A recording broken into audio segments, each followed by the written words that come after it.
for Ndigos. Since our elders or our parents have decided not to say anything, maybe they are tired, we the youth have to start speaking up. And if you think you've gotten it all, you can provide electricity for yourself, you can provide water, you can drive the best of cars, fly on the best of aircraft, there is no problem. Karma is coming. And you've seen the truth, you've decided not to say the truth. You're just sitting down on the truth. Your generation will regret why you saw the truth, why you kept silent when the country has gone moribund. Continue. Time shall tell. Well, I was born and brought up in the north, Kano State precisely, to the Maliki Zoo Road. If you have lived in Kano State before, you will know where I am talking about. Living in Kano State is the worst thing that has happened in my life. Hausa people are barbaric. They are wicked. They are not my brother. There is no need sharing one country with them. It doesn't worth it. You will live in a country where one day people will be running helter skelter. What is happening? Riots.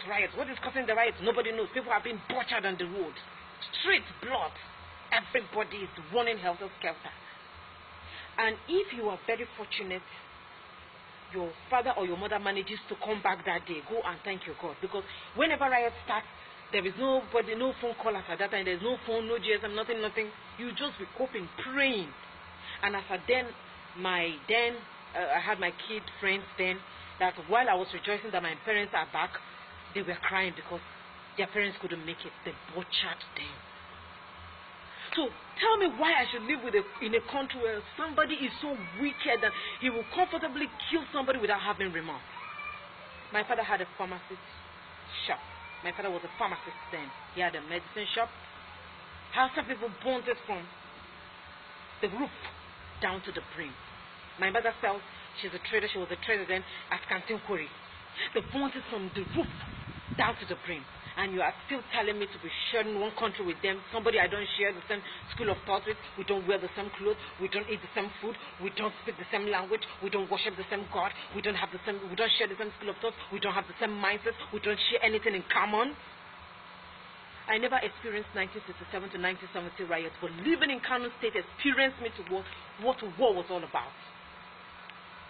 Broad daylight, somebody will carry a dagger and butcher somebody. One evening when we were relaxing in our house, a group of Hausas people surrounded our building, threatening that they were going to kill us. We had to lock our door. Everybody was speaking in tongues, praying. You have to pray in any language you understand, because that was the last minute. With their dagger, with their sophisticated weapons.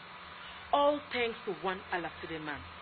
I cannot continue this video if I don't acknowledge him. He's a Hausa man too. Alaside, he said he was sleeping. Somebody tapped him, wake up, go and rescue some people. That was how he managed to come out.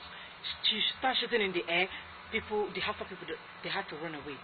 If not, the story could have ended. Tell me why I would stay with somebody that doesn't love me. They don't like me and you're forcing me to stay with them. They destroyed my father's properties and you want me to stay with them. For what purpose? For what reason? I can never be called one. I hate them. I despise them with passion. That is the truth. Let's keep hating. During our Christmas time and our Easter and our New Year day, we do saraka. We share food. We give them meat. We give them clothing. We do a lot of things. Shout at them. They have plenty of aromageries then in Kano State. We clothe them. But do they appreciate us? No. What do? They keep killing us.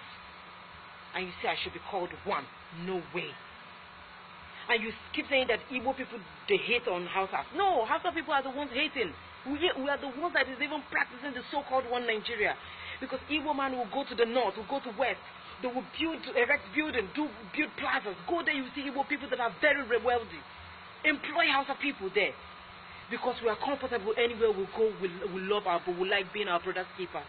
We love them so much. We'll go to Amausa. Go to all the places the Hausa people reside. Go and see them in the east.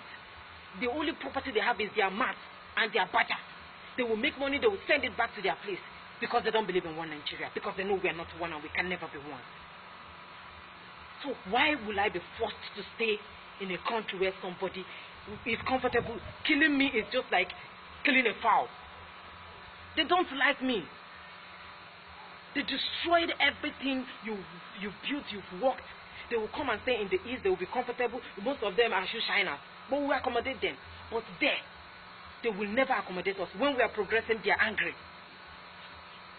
If Nigeria, I never experienced 1967 to 1970 war, civil war, but I experienced the same in Kano. I hope I've said it before. If Nigeria was a baby in my womb, trust me, I am going to butcher it. I'm going to kill it. I'm going to burn it. I'm going to abort it. It doesn't worth staying in my womb.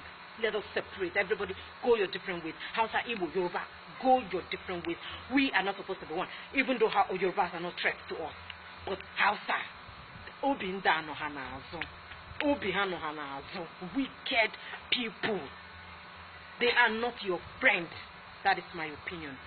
And I keep asking this question. I hope we still have our fundamental rights in Nigeria. If yes, then everybody should be allowed to go. That's my candid. Well, that's it.